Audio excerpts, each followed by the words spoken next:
Well, hello from East Texas. I'm way down in the thriving metropolis of Garden Valley. I'm hanging out with my buddy Roland here. He's former LDMer, both from, well, right here. Last Days Ministries is where we met. Awesome place. We still like to say hi to all the LDMers out there.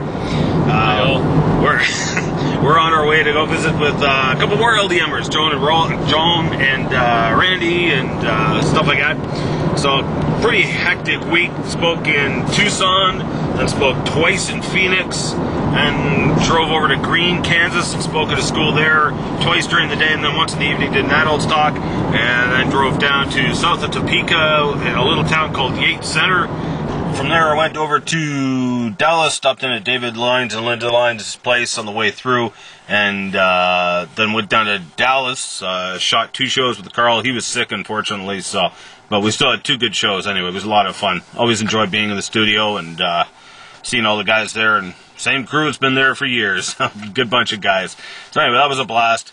And then so all along the way, of course, I've gotten to do quite a bit of research on various things, such as the death pose, and I talked about this in the show, and that's where we find dinosaurs buried in this specific death pose with their head arched all the way back. And so some of the research I did is, well, like this clip here.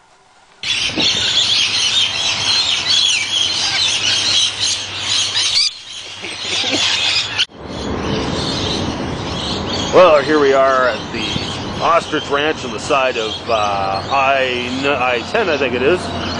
And I just talked to the owner.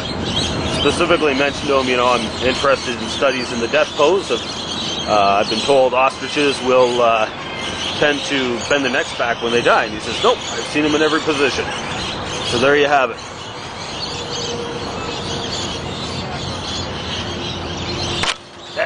Easy. Yeah, you can hear this because it's gale force winds, but here I am at Meteor Crater. Nice because it's pretty warm.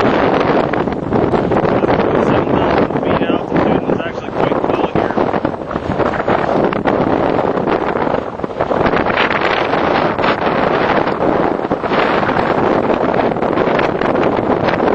Okay, here we are at the Petrified National Forest. Or Petrified Forest National Park, I should say. And I'm investigating this partly because of some things that Walt Brown is arguing, and I do have to agree with him. These logs were very clearly busted up after they were petrified. That's very obvious just by the breaks in them.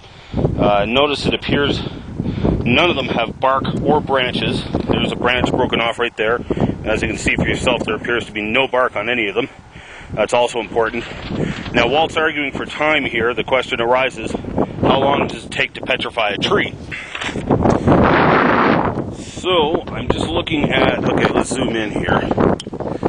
Looking at the far side of the canyon walls, there's a ton of talus on the walls. Lots of it. And that's an indicator of some of the speed, water speeds and stuff like that. There was definitely current going through here. It took out the soft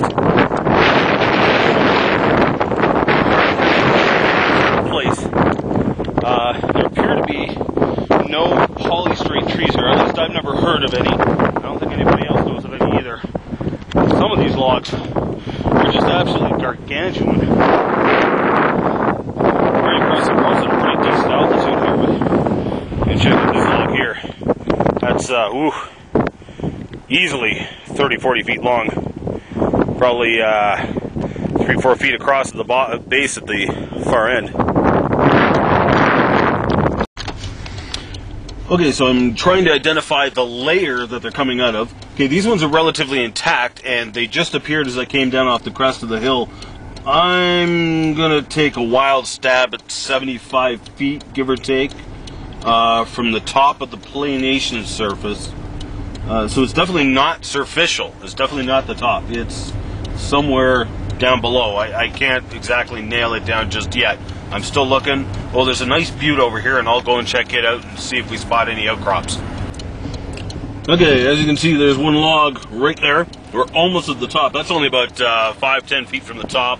I did find some others, and they were about exactly where I figured, about 50 feet down. Some interesting cross bedding here too, and it looks like there was some cross bedding where the other logs were as well. So I got to cut out of here. Park's closing, and I got to head back up to I-40 and then cut across over to Albuquerque. So en route to Kansas now. Sun's going down, so I guess I won't be able to visit the Painted Desert, but that's okay. I'm going to try very hard to get back here, possibly even on this tour if I can. But we'll see. I don't know if I can afford the time or the money or the wear and tear on the vehicle. Okay, all the other logs I saw were in fairly loosely consolidated sediments, but this one is in what looks like pretty hard sandstone, and does appear to be some cross bedding in them.